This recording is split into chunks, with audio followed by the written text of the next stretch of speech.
Simple सा सामान्य सा सवाल है, अर्थव्यवस्था से क्या तात्पर्य है, what is mean by economy. तो इकोनॉमी क्या है, बहुत सिंपल सा सवाल है लेकिन परीक्षा में बहुत परेशान करता है, कारण कि इसके विकल्प ऐसे होते हैं। आंसर आपका है कि किसी देश की समस्त संपत्ति, दूसरा करों से प्राप्त आय, और तीसरा देश की समस्त आर्थिक गतिविधियों का समन्वय, और चौथा देश का बजट। अजीब से विकल्प मिलते हैं और हम कंफ्यूज होते हैं। तो यहां हमें राइट आंसर देखना है कि अर्थव्यवस्था से क्या तात्पर्य है। अर्थव्यवस्था बेसिकली कहते हैं अर्थ और व्यवस्था, जहां व्यवस्था सब जुड़ती है वहां अपने आप जुड़ जाता है समन्वय। क्लियर? तो आपको राइट आंसर मिल गया होगा कि देश की समस्त आर्थिक गतिविधियों का जो समन्वय, ये कहलाता है अर्थव्यवस्था। इस अर्थव्यवस्था में आप इस समन्वय में, आर्थिक गतिविधियों के समन्वय में उत्पादन शामिल होता है। तो याद रहे, अगर ये विकल्प हटा करके उत्पादन, उपभोग, उत्पादन के साथ साथ उपभोग, उसके साथ आय, इनकम और व्यय, अगर ये सारी लाइन भी ऐड करेगा तो आर्थिक गतिविधियां उत्पादन, उपभोग, आय और व्यय को ही कहा जाता है। इनमें विनिमय, वितरण, राजस्व, ये सारी चीजें शामिल होती है। तो किसी भी देश में अर्थव्यवस्था से जो मीनिंग निकलती है वो देश की इकोनॉमिक गतिविधियों से निकलती है, न कि सिर्फ बजट, ना सिर्फ टैक्सेशन, या ना ओनली फॉर किसी देश की प्रॉपर्टी से निकलती है। क्लियर? अगले क्वेश्चन पे चलते हैं। आज थोड़े से क्वेश्चन ऐसे हैं जो आपको थोड़ा सा झकझोरेंगे, बट क्वेश्चन बहुत बेहतरीन है और आपके काम आएंगे। आधुनिक अर्थशास्त्र का जनक किसे कहा जाता है? मॉडर्न इकोनॉमी, ठीक। Who is called the father of modern economics? तो आपको बताया है, मैंने आपको पढ़ाया भी है अपने पुराने लेक्चरों में। जिन लोगों ने इकोनॉमिक्स पढ़ी है मुझसे, वो इसे भली भांति जानते हैं कि 1776 में एक बुक लिखी गई 1776 में, और इस बुक का नाम है द वेल्थ ऑफ नेशन। क्या नाम था? The wealth of nation. तो इस बुक के रचयिता थे, ठीक, द वेल्थ ऑफ नेशन। और इस बुक को लिखा गया 1776 में यूएसए में, अमेरिका में, और उस अमेरिकन अर्थशास्त्री का नाम है एडम स्मिथ। तो एडम स्मिथ को माना जाता है अर्थशास्त्र का जनक। इसमें एक बड़ा नाम और भी है, जॉन मेनार्ड कीन्स। इन्हें अर्थशास्त्र का पितामह कहा जाता है, और एडम स्मिथ ने अर्थशास्त्र की नींव रखी इस बुक के माध्यम से, इसीलिए इन्हें माना जाता है मॉडर्न इकोनॉमी का जनक। क्लियर? सिंपल सा सवाल था और मुझे पता है कि सबको इसका आंसर आता था, लेकिन अब क्वेश्चन थोड़ा सा टफ होने वाला है। एक बंद अर्थव्यवस्था, क्लोज इकोनॉमी में क्या होता है? एक बंद अर्थव्यवस्था, क्लोज, बंद कर दी गई, क्या होगा? मुद्रा पूर्ति पूर्णतः नियंत्रित होगी, करेंसी इज फुल्ली कंट्रोल्ड, घाटे की वित्त व्यवस्था होगी, ठीक।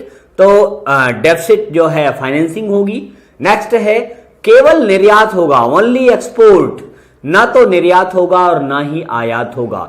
तो बेसिकली हम बंद अर्थव्यवस्था उस अर्थव्यवस्था को कहते हैं जो पूरी तरह से सेल्फिश होती है, सेल्फ डिपेंडेंट होती है। तो जब कोई अर्थव्यवस्था सेल्फ डिपेंडेंट होती है, आप पूरे मैच्योर्ड होते हैं, पूरे परिपक्व होते हैं, ना किसी से लेना ना किसी को देना, ना उद्धव का लेना ना माधव का देना, तो ना तो एक्सपोर्ट होगा और ना ही इंपोर्ट होगा। ये दोनों एक्टिविटी, मतलब इंटरनेशनल लेवल पर आप कोई भी ट्रेड रिलेशन नहीं रखते, तो ऐसी अर्थव्यवस्था को कहा जाता है क्लोज इकोनॉमी। क्लियर?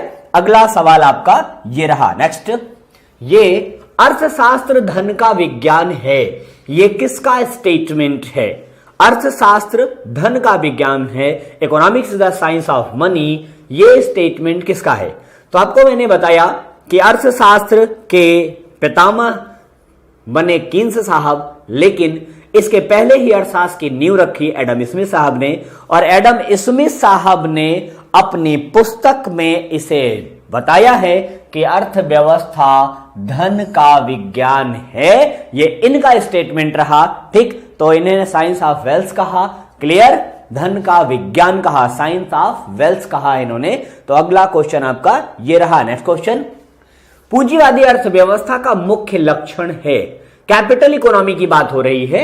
जब आप कैपिटल इकोनॉमी या कैपिटलिस्टिक इकोनॉमी की बात करते हैं तो आपको अपने आप इसका अर्थ निकल के आना चाहिए, यह इकोनॉमी सबसे पहले यूएसए के द्वारा अपनाई गई पूंजीवादी अर्थव्यवस्था, और इस अर्थव्यवस्था के लक्षणों की सबसे पहले चर्चा किसने की? स्मिथ साहब ने की, एडम स्मिथ ने की। इस अर्थव्यवस्था की सबसे पहले चर्चा उन्होंने इसके लक्षण बताए, और इन्होंने बताया कि जब पूंजीवादी अर्थव्यवस्था होगी तो सब कुछ करेगा बाजार, सामान बनाएगा भी, सामान बेचेगा भी, मतलब बाजार किसी व्यक्ति विशेष की अमानत नहीं होती, ये कई लोगों का समूह होता है। तो यहां पर जो स्वामित्व होगा वो निजी होगा, न कि सरकारी।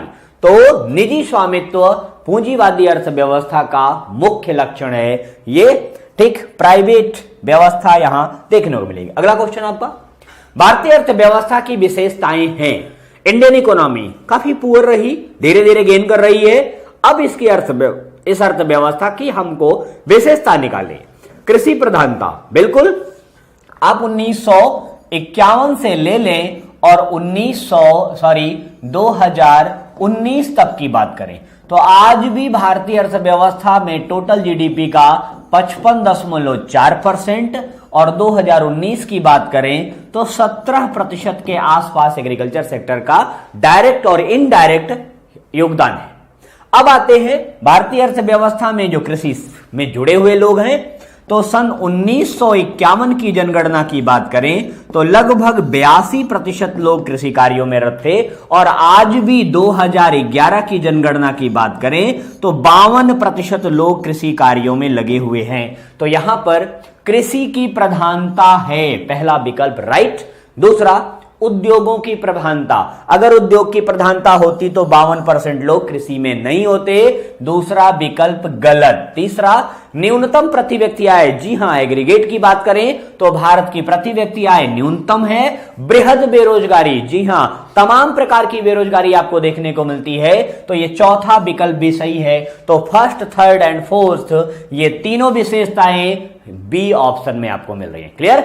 अगले क्वेश्चन पे चलते हैं, जो नेक्स्ट क्वेश्चन आपका होगा ये रहा, मिश्रित अर्थव्यवस्था, मिक्स्ड इकोनॉमी से क्या अभिप्राय है?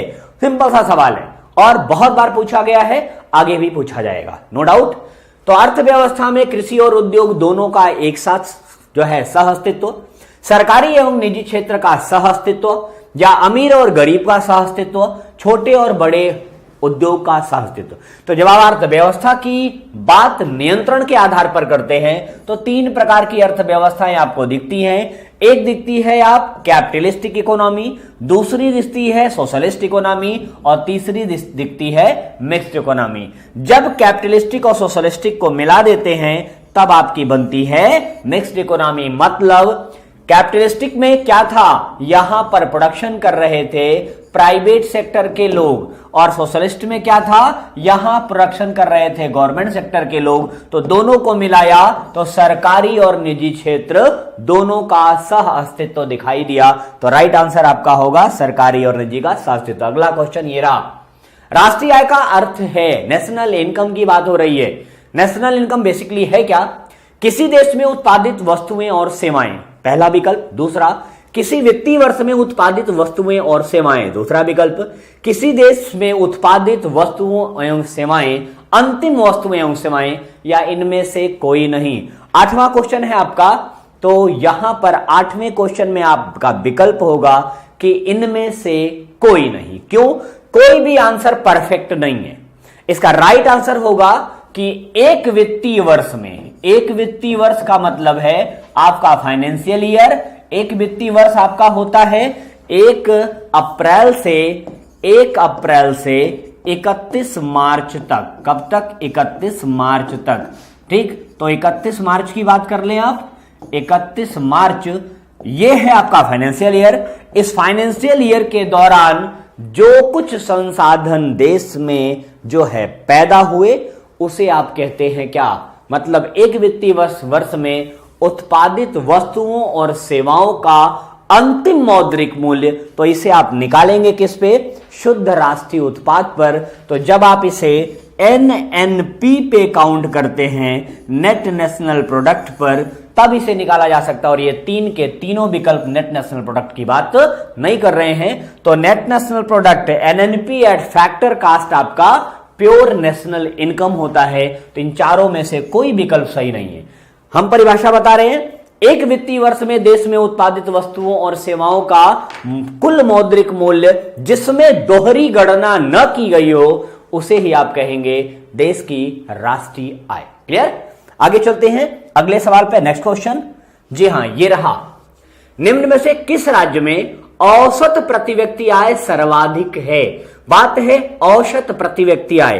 तो जब बात आंकड़े की हो तो आंकड़ों में थोड़ा सा खेल होता है, लेकिन बिल्कुल भी घबराइए मत। देखिए, अगर राज्य के साथ साथ केंद्र शासित प्रदेश भी अटैच हो तो बिल्कुल आपको चौकन्ना हो जाना चाहिए। यहां पर इन चारों विकल्पों में एक केंद्र शासित प्रदेश भी है जिसे आप कहते हैं दिल्ली, और जिसकी प्रति व्यक्ति आय 3,29,093 रुपए है। यहां की 3,29,093 रुपीज है, और यह देश में सर्वाधिक है। और अगर पूछा जाए राज्य में और दिल्ली विकल्प में ना हो तो सारे राज्यों में गोवा सबसे टॉप पे है। 2,70,000 के आसपास इसकी राशि आय है। 2,70,150 यहां की प्रति व्यक्ति आय है।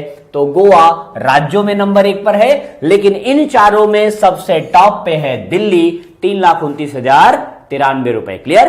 तो ये टॉप की आपकी पर कैपिटा इनकम है। अगले क्वेश्चन पे चलते हैं जो 12 नंबर सवाल आपका है। भारत में राष्ट्रीय आय की गणना किसके द्वारा की जाती है? तो यह उस संगठन के द्वारा की जाती है जिस संगठन की स्थापना 1951 में की गई। 2 मई 1951। कब? 2 मई 1951 को इस संगठन की जो है स्थापना की गई, और यह संगठन प्रतिवर्ष राष्ट्रीय आय की गणना करता है और एक बुक निकालता है जिसका नाम है राष्ट्रीय लेखा सांख्यिकी। क्या कहते हैं उसे? राष्ट्रीय लेखा सांख्यिकी। इस नाम की एक बुक निकालता है, और इस बुक को जो है व्हाइट पेपर या श्वेत पत्र भी कहा जाता है। इसे क्या कहते हैं? श्वेत पत्र। और इस पत्र को निकालने वाला संगठन है आपका CSO, जिसे आप कहते हैं सेंट्रल स्टैटिस्टिकल ऑर्गेनाइजेशन, केंद्रीय सांख्यिकी संगठन। तो केंद्रीय सांख्यिकी संगठन वो संस्था है जो भारत में राष्ट्रीय आय की गणना करने के लिए जिम्मेदार है। नीति आयोग, वित्त आयोग या RBI द्वारा इसकी गणना नहीं की जाती। क्लियर? आगे चलते हैं नेक्स्ट क्वेश्चन पे जो आपका अगला सवाल होने वाला है। क्वेश्चन है, शुद्ध घरेलू उत्पाद प्राप्त किया जाता है। यहां पर है NDP, नेट डोमेस्टिक प्रोडक्ट की बात हो रही है।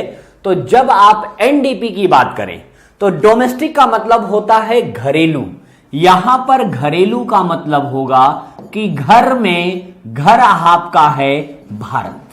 तो अगर भारत की भौगोलिक सीमा के अंदर जो कुछ उत्पादन हुआ है, अगर उसका मौद्रिक मूल्य निकाल दिया जाए, मॉनेटरी प्राइस निकाल दिया जाए, तो उसे आप कहेंगे GDP टोटल। अगर उसमें से ह्रास घटा दे, डेप्रिसिएशन निकाल दें, तो जो इनकम होगी, जो उत्पादन होगा वो प्योर होगा। 4 विकल्प देखते हैं। सकल घरेलू उत्पाद में से मूल्य ह्रास जोड़कर, डेप्रिसिएशन की बात हो रही है, ठीक। दूसरा है कि सकल राष्ट्रीय उत्पाद में से मूल्य ह्रास घटाकर, जी नहीं, इसका फार्मूला है GDP माइनस डेप्रिसिएशन। क्या होगा? डेप्रिसिएशन मतलब सकल घरेलू उत्पाद माइनस ह्रास। सकल घरेलू उत्पाद से मूल्य ह्रास घटाकर, बिल्कुल सही answer, GDP minus depreciation is equal to NDP। Clear? ये आपका 11वां सवाल था। अगले सवाल पे चलते हैं। नेक्स्ट क्वेश्चन आपका ये रहा, ठीक। सकल राष्ट्रीय उत्पाद में श्रम की भागीदारी कम होने का कारण क्या है? आपके जो टोटल, सकल का मतलब है यहां पर G ग्रास, राष्ट्रीय मतलब N, और P GNP में कह रहा है कि श्रम की भागीदारी कम हो रही है। श्रम की भागीदारी, बहुत बेहतरीन सवाल है। श्रम की भागीदारी जो है यहां पर लेबर पार्टनरशिप कम हो रहे से का कारण क्या है? मजदूरी की तुलना में कीमतें कम हैं, कीमत की तुलना में लाभ कम है, लाभ की तुलना में कीमतें कम हैं, या कीमतों की तुलना में मजदूरी कम है? बताएं, सकल राष्ट्रीय उत्पाद में श्रम की भागीदारी का कम होने का कारण क्या है? यस, देखिए, कोई व्यक्ति काम तब करेगा जब उसे उतनी कीमत की मजदूरी मिले जितने कीमत का वह काम करे।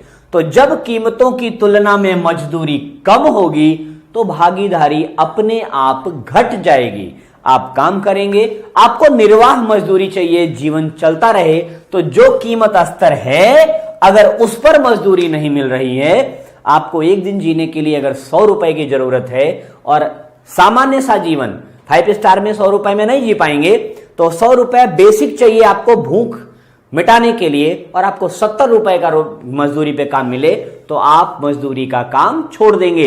तो जब कीमतों की तुलना में मजदूरी कम होती है तो मजदूरी की भागीदारी अपने आप घट जाएगी। अगला क्वेश्चन, भारत में राष्ट्रीय आय को मापने के लिए प्रयोग किए जाने वाले आधार वर्ष के बारे में बताएं। 13 नंबर क्वेश्चन। देखिए, पहले हम आधार वर्ष के रूप में 2004-05 का प्रयोग करते थे, इसके पहले 1999 का प्रयोग होता था, लेकिन फिर बदला गया इसे, और वर्तमान समय में सन 2015 से आधार वर्ष बदला गया। 2015 में नया आधार वर्ष डिसाइड किया गया और वह आधार वर्ष है 2011-12। इसको डिसाइड किया गया है 2015 से। कब से?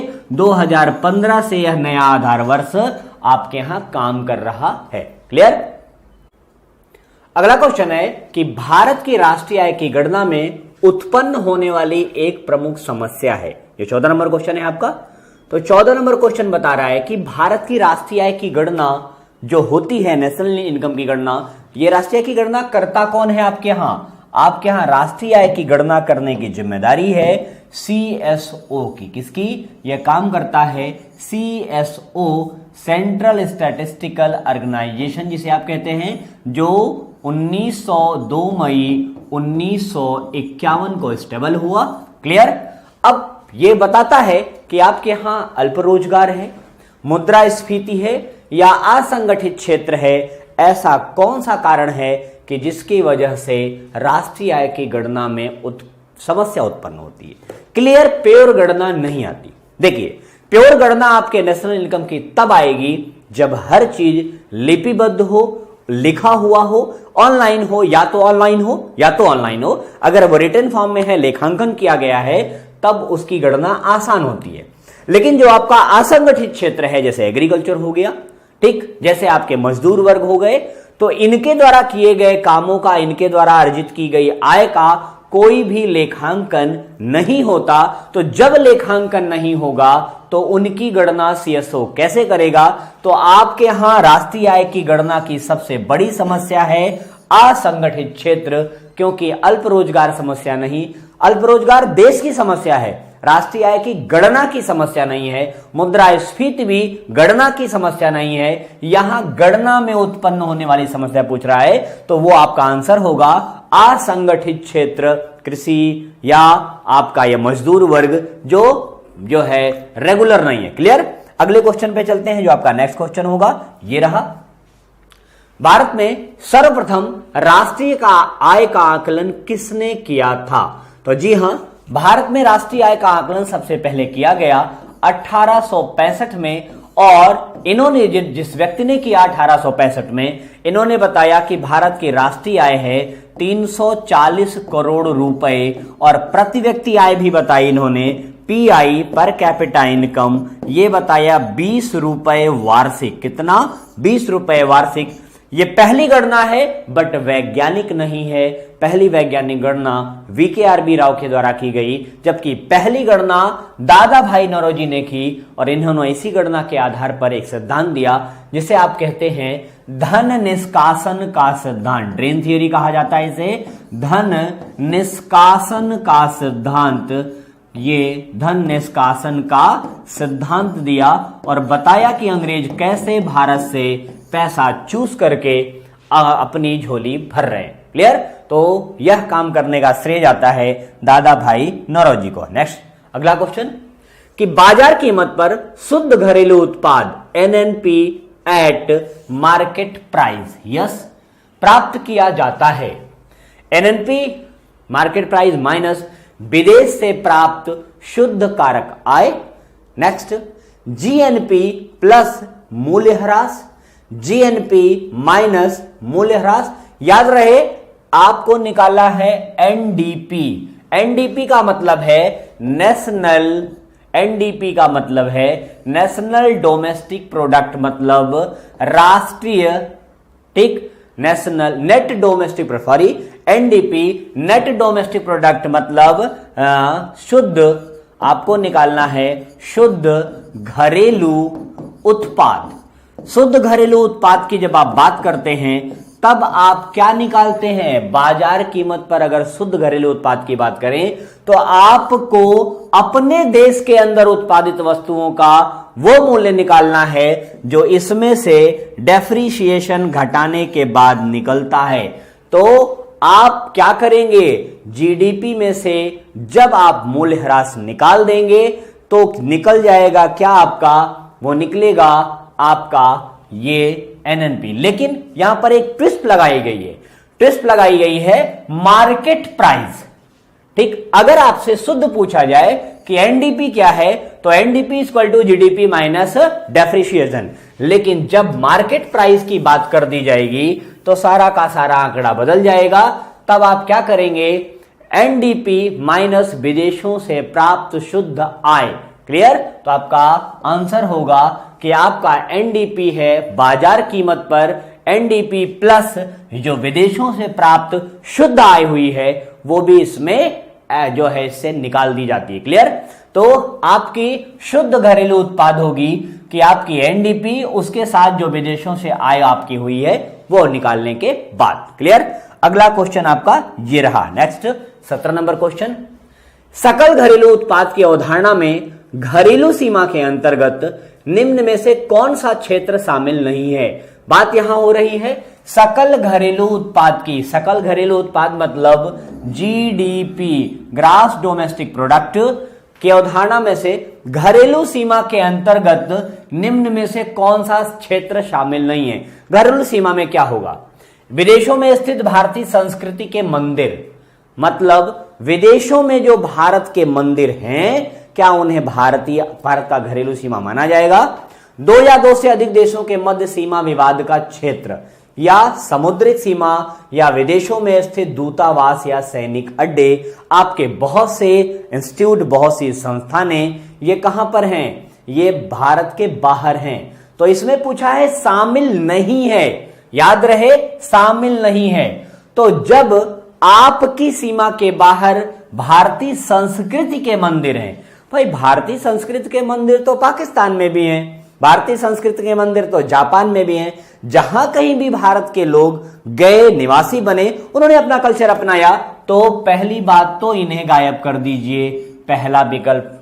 दो या दो से अधिक देशों के मध्य अगर सीमा विवाद का क्षेत्र है, जैसे आपके और पाकिस्तान के मध्य जो सीमा विवाद का क्षेत्र है और वो हिस्सा पाकिस्तान के कब्जे में है, तो वहां पर आपकी आय नहीं होगी, उसे भी आप घरेलू आय में शामिल नहीं करेंगे। तो पहला और दूसरा बाहर होगा। समुद्री सीमा में जो आपकी आय होती है वो आपकी घरेलू होती है। समुद्री सीमा अंतर्राष्ट्रीय समुद्री कानून से चलाई जाती है। यहां से लेके 12 नॉटिकल मील तक ये मानी जाती है आपकी आधार रेखा। 12 से 24 तक आपका डिफेंस जोन है और 12 से 24 तक आपका डिफेंस जोन है। 24 से 200 नॉटिकल मील तक, कहां तक, 200 नॉटिकल मील तक, यहां से 200 नॉटिकल मील तक आपका अनन्य आर्थिक क्षेत्र होता है। यहां पर जितनी भी गतिविधियां करेंगे वो आपकी होगी। तो 3 और 4 अपने आप शामिल होगा। विदेशों में स्थित दूतावास या सैनिक अड्डे ये भी शामिल होते हैं, वो भारत के ही माने जाते हैं। तो यहां पर 3 और 4 शामिल होगा, 1 और 2 शामिल नहीं होगा। तो पहला ऑप्शन बिल्कुल सही है। क्लियर? आगे चलते हैं आपके 18 नंबर सवाल पर। नेक्स्ट क्वेश्चन आपका, व्यक्तिगत व्यय योग्य या प्रयोज्य आय। बात है डिस्पोजेबल इनकम। जिन लोगों ने उसे ऑफलाइन पढ़ा होगा उन्हें शायद उत्तर बताने की जरूरत नहीं होगी, उन्हें मैंने पढ़ाया भी है। और जिन लोगों ने ऑनलाइन पढ़ा होगा उन्हें भी बताने की जरूरत नहीं है। ठीक, जिन लोगों ने पहली बार पढ़ा है वो बताएं कि प्रयोज्य आय क्या है, डिस्पोजेबल इनकम क्या है। व्यक्तिगत आय माइनस डायरेक्ट टैक्स, व्यक्तिगत आय माइनस इनडायरेक्ट टैक्स, सकल आय टोटल आय या माइनस सकल कर टोटल कर, सार्वजनिक आय पब्लिक इनकम माइनस सब्सिडी।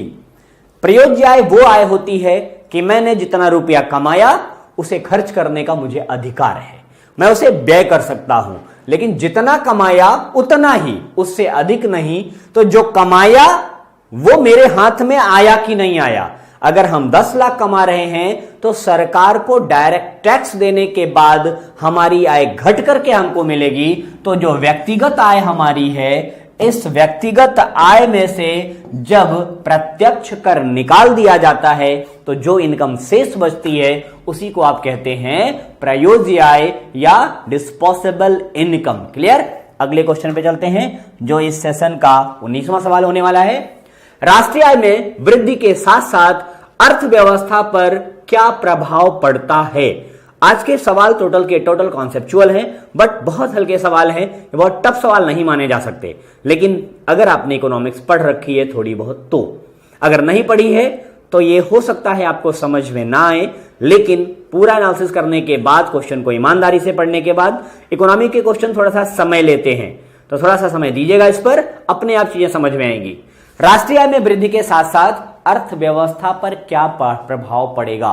भाई, प्राथमिक क्षेत्र का अंश बढ़ता है, द्वितीय क्षेत्र का अंश होता जाता है, क्या होता जाता है पता नहीं। सेवा क्षेत्र का अंश बढ़ता है, सेवा क्षेत्र का अंश कम हो जाता है।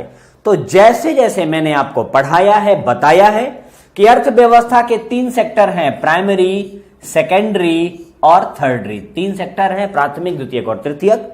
तो जैसे जैसे आप देखते हैं किसी भी अर्थव्यवस्था में नेशनल इनकम बढ़ेगा तो नेशनल इनकम आपकी गणना योग्य आय है। क्या है? इसे गिना जा सकता है। लेकिन अगर ये लगातार बढ़ रही है तो आपके सर्विस सेक्टर का अंश अपने आप बढ़ जाएगा।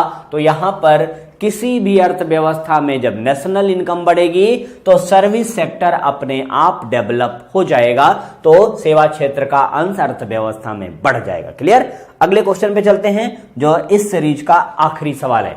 यस, लेखांकन वर्ष के दौरान, लेखांकन वर्ष मतलब आपका फाइनेंशियल ईयर के दौरान, किसी देश के घरेलू क्षेत्र में उत्पादित सभी वस्तुओं और सेवाओं के मूल का मूल्य कहा जाता है। याद रहे कि एक वित्तीय वर्ष की बात हो रही है, यहां 20 नंबर क्वेश्चन है आपका। एक फाइनेंशियल ईयर में देश की घरेलू क्षेत्र में, मतलब अंडर कंट्री की बात हो रही है, सभी वस्तुओं और सेवाओं का मूल्य कहा जाता है। मैंने अभी अभी सकल घरेलू उत्पाद की परिभाषा बताई है, जीडीपी की, कि एक वित्तीय वर्ष में देश में उत्पादित वस्तुओं और सेवाओं का कुल मौद्रिक मूल्य, मॉनेटरी प्राइस, कहलाता है सकल घरेलू उत्पाद। तो फ्रेंड्स, ये आज के सेशन का आखिरी सवाल था, तो इसी के साथ ये सेशन खत्म होगा। लेकिन एक बार मैं फिर रिपीट कराना चाहूंगा कि